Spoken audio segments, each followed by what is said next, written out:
Bon alors aujourd'hui on est sur le site de El Tajín, qu'on peut prononcer El Tajín si on ne prononce pas le J à la mode espagnole. Et El Tajín c'est un des sites majeurs euh, du groupe des Totonacs qui habitait le nord-est du côté de Veracruz et qui comme d'habitude a fait des villages avec des tas de pyramides.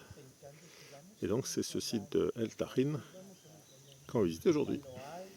Et donc le site s'appelle El Tajín en Totonac, ce qui veut dire le tonnerre, parce qu'en fait le site avait été choisi pour se protéger des événements climatiques. C'est que le Mexique, le golfe du Mexique, c'est une zone où il y a beaucoup d'ouragans, on a vu récemment avec Milton. Et ce site avait été choisi parce qu'il était entouré de montagnes et que quand il y avait des grands événements climatiques, il était plus ou moins à l'abri. Donc c'est pour ça qu'il avait décidé de s'installer ici. Et les pyramides auraient besoin d'un coup de tondeuse, hein. C'est clair que ça pousse. Alors ici on voit bien comment ont été faites les pyramides. En fait c'est simplement des tas de pierres, hein. C'est-à-dire qu'ils entassaient des cailloux les uns sur les autres. Et puis une fois qu'ils avaient un joli tas, ils faisaient une petite façade avec des petites pierres bien rangées sur la façade. Mais en fait en dessous c'est juste un gros tas de pierres entassées. Et puis comme ils en faisaient régulièrement, quand ils décidaient de s'agrandir, ils remettaient une couche et puis remettaient des petites pierres de façade, petites briquettes, comme on fait nous parfois sur nos murs, dans nos maisons. C'était de la déco. Voilà, donc là je suis au milieu de la place principale de El Tajín et c'était la place du marché. Donc en fait la place du marché, il faut imaginer qu'il y avait ici peut-être 10 000 personnes qui venaient échanger des biens. Et la place du marché était entourée de 4 pyramides. Alors ça permettait peut-être aussi de faire des événements, des sacrifices, des choses comme ça. Peut-être que ça avait aussi un effet de protection contre le vent, ou je ne sais pas. En tout cas, c'était une place assez spacieuse. Alors, sûrement que sur la place, il y avait des constructions, peut-être des petites maisons en bois, je ne sais pas, donc il n'y a plus rien aujourd'hui.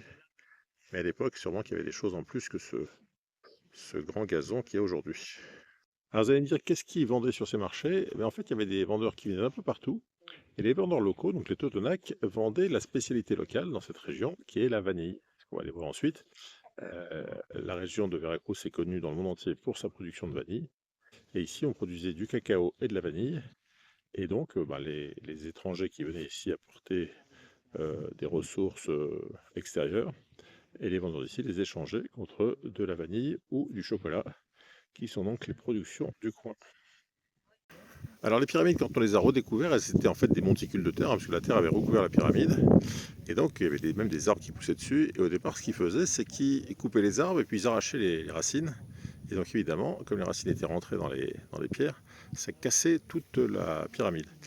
Donc ce qu'ils ont fait ensuite, c'est qu'ils coupaient l'arbre et puis ils injectaient des produits pour tuer les racines qui s'étaient infiltrées. Et du coup, l'intégrité de la pyramide n'était pas touchée. Et puis ici on voit aussi le système des couches. Donc en fait, tous les 52 ans, ils refaisaient une couche. Et donc dans une pyramide, on a une sorte de poupée russe de pyramide. C'est-à-dire que dans chaque pyramide, il y a la pyramide d'avant. Et simplement, tous les 52 ans, ils remettaient une couche pour l'agrandir. C'est pour ça que certaines pyramides, comme la pyramide du Soleil, sont immenses, parce qu'elles doivent être très anciennes. Et en fait, si on creuse, on retrouve les couches anciennes des précédentes pyramides. Alors le dallage du site est d'origine, et sur certaines dalles, on peut voir des coquillages fossilisés. Vous savez, comme on est dans une zone proche de la mer, il y avait des coquillages évidemment quand la mer s'est retirée. Et là, on peut voir les fossiles de coquillages de l'époque qui doivent dater d'un certain temps évidemment. Et donc tout le dallage était recouvert de terre et a été dégagé quand on a découvert le site. Alors ce qui est surprenant à El Tajín, c'est que vraiment il y a une accumulation de pyramides très près les unes des autres. Et c'est étonnant de voir qu'ils ont fait autant de temples. Alors quand on peut se demander pourquoi ils ont fait autant de pyramides, ils auraient pu en faire une grande et puis point barre. En fait, chaque pyramide était dédiée à un dieu. Donc il y avait la pyramide du dieu de la pluie, la pyramide du dieu des récoltes, la pyramide... Enfin, bref, il y avait un tas de dieux, donc un tas de pyramides. Et en fonction des circonstances, hein, si par exemple il y avait la sécheresse et qu'ils avaient besoin de pluie, et ils allaient faire des prières, des offrandes, des sacrifices sur la pyramide qui allait bien. Donc la pyramide de la pluie, s'il y avait la sécheresse, etc. Donc voilà pourquoi il y a autant de pyramides dans la région. Voilà, donc ici c'est un terrain de jeu de balle, un jeu de pelote, qui était vraiment le truc très très populaire. Il y a plusieurs terrains sur chaque site. Alors au départ c'était un cérémonial religieux, c'était un moyen de faire des sacrifices. Donc il y avait deux équipes de 3 joueurs et ils avaient une balle qui était faite en résine d'arbre mélangée à des feuilles, etc. qui du coup rebondissait. La balle avait le droit de rebondir de deux côtés sur les petits murs, un peu comme au padel. Et le but du jeu était d'envoyer la balle de l'autre côté. Donc chacun avait un terrain où il devait emmener la balle.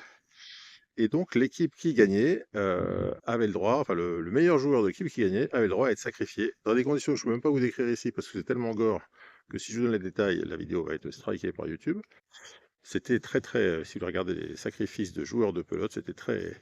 Mais ce qui est drôle, c'est que ce n'étaient pas les perdants qui étaient sacrifiés, c'était les gagnants.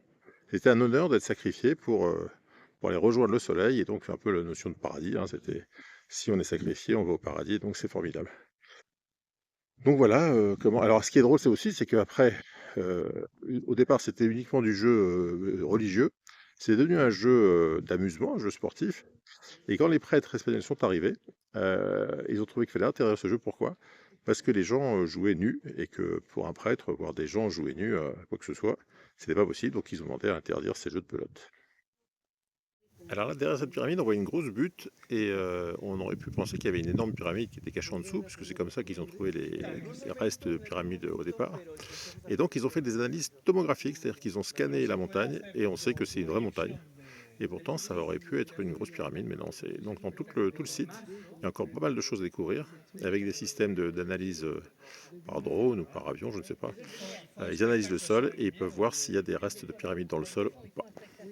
Et là, c'est la pyramide principale du site, puisque c'est la pyramide du dieu Taïn, qui pourrait être considérée un peu comme l'équivalent de Quetzalcoatl. Et au centre de cette pyramide, on voit qu'il y a une petite statue du dieu Taïn, voilà, qui prouve que c'est bien la pyramide. Comme c'est la pyramide la plus grande, de toute façon, on sait que cette pyramide était la pyramide principale du site. Alors, la pyramide de Taïn, c'est une des plus importantes, mais en fait, la vraie plus importante des pyramides ici, c'est ce qu'on appelle la pyramide des niches, parce qu'il y a 365 niches sur la façade, donc environ 90 niches par façade, et chaque niche est affectée à un jour de l'année. Et en fait, c'était la pyramide observatoire, c'est-à-dire ce qui leur servait à observer les équinoxes, les solstices, des choses comme ça. Donc la pyramide des niches, c'est la pyramide la plus importante. Alors autre chose par rapport à toutes ces pyramides qu'on voit là, il faut savoir que sur ce site, il y a 40 pyramides qui ont été déjà découvertes pour l'instant, mais grâce au système de tomographie, on sait qu'il en reste environ 180 qui sont encore enfouis sous terre, donc il y a encore beaucoup de travaux archéologiques, puisqu'en fait on a découvert, on a mis au jour qu'environ 20%, même pas, des pyramides qui ont été construites sur ce site.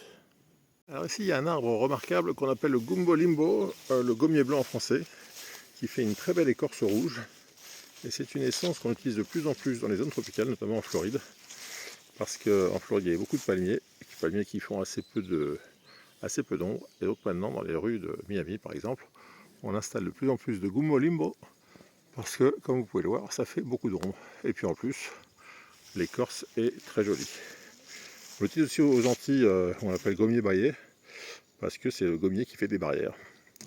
Donc on en voit beaucoup ici. Dès que quelqu'un veut faire une barrière, il plante tout un tas de gumbo limbo les uns à côté des autres et ça fait des petites barrières. Et bien en plus le bois se bouture facilement, donc c'est facile de reproduire. Si on n'a pas de graines, on peut seulement prendre des branches et les planter. Voilà donc pour le gumbo limbo et sa très belle écorce rouge. Alors ici c'est intéressant parce qu'on voit une pyramide qui n'a pas encore été totalement découverte. Et donc on voit comment c'était quand ils sont arrivés. Avec la terre avait la poussière et la terre s'étaient mis sur les pyramides. Il y avait fait un petit substrat qui était donc disponible et des graines qui avaient germé. Et donc on voit qu'au-dessus de la pyramide, il y a toute une forêt. Et, donc pour découvrir la pyramide, il faut couper les arbres, ne pas extraire les racines pour pas tout casser en dessous. Et puis au fur et à mesure, une fois qu'on taille tout ça, on voit la pyramide qui se dessine sous la forêt. Mais c'est assez étonnant de voir la pyramide couverte d'arbres. Alors de ce côté-là, c'est encore plus flagrant. Donc on voit la forêt, on voit le côté qui a été dégagé ici, qui est pas mal. Et puis on voit le côté qui n'a pas encore été bien dégagé ici, qui est quand même très... on voit qu'il y a du boulot, quoi. Donc dans quelques années, si vous revenez ici à El Taïn, vous aurez peut-être cette pyramide découverte, mais pour l'instant, elle ne l'est pas. Et d'ailleurs de l'autre côté, pareil, on a découvert un espace qui était peut-être alloué à Quetzalcoatl. Et on voit que là encore, il y a beaucoup de travaux de déblaiement à faire. Beaucoup d'arbres qu'il va falloir enlever. Alors ici on voit bien une pyramide débutante, on va dire. Vous voyez qu'au départ c'est vraiment un tout petit machin. Et en fait pour arriver aux pyramides monumentales qu'on connaît, bah, c'est simplement qu'ils rajoutaient une couche régulièrement. Donc bah, si tu rajoutes 1 mètre sur les largeurs et sur la hauteur tous les 50 ans, en quelques siècles tu arrives à des trucs qui montent très très haut. Voilà donc un bébé pyramide. Alors, sur certaines pyramides, il y a ce qu'ils appellent les grecs, c'est-à-dire les formations, petites sculptures en arrondi là, qu'on retrouve sur les constructions grecques. Et ils ne savent pas trop si c'est un hasard que les gens d'ici aient fait le même motif ou bah, comment ça se fait qu'il y a les mêmes motifs. Après, ça peut tout à fait être un hasard, hein, puisque c'est vrai que c'est pas non plus un motif très compliqué à imaginer. Ouais, quand on prend un peu de hauteur, on voit bien toutes les pyramides qui sont construites ici. Donc, je faisais une quarantaine visibles et encore près de 200 à 180 qui sont à découvrir. Voilà, et puis on arrive au quartier noble, c'est là qu'habitait la noblesse du coin. Et on voit que certaines pyramides ont quand même été bien abîmées. Celle-là ça va encore, mais ici il y a du boulot. Alors, en tout cas c'était une balade agréable, c'est calme, il n'y a pas trop de monde.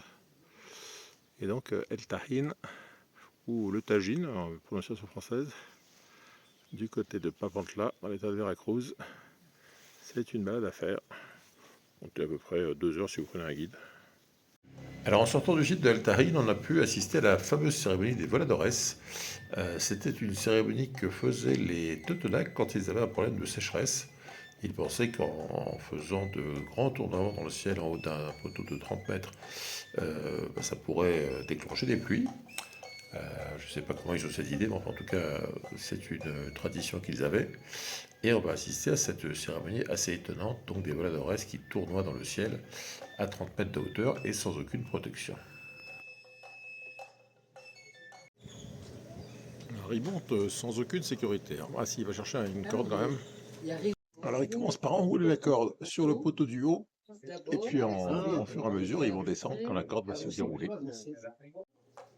Bon, et comme la performance des voladores est un peu longue, je vous la mettrai en intégralité dans une prochaine vidéo dédiée uniquement aux voladores. Et en attendant, si vous avez aimé cette vidéo, je compte sur vous mettre un petit pouce bleu. Si vous avez des questions, des commentaires, c'est juste en dessous dans la section commentaires. Et si vous n'êtes toujours pas abonné à cette chaîne, je compte sur vous pour nous rejoindre très vite. C'est tout pour aujourd'hui et à très bientôt pour de nouvelles aventures au Mexique.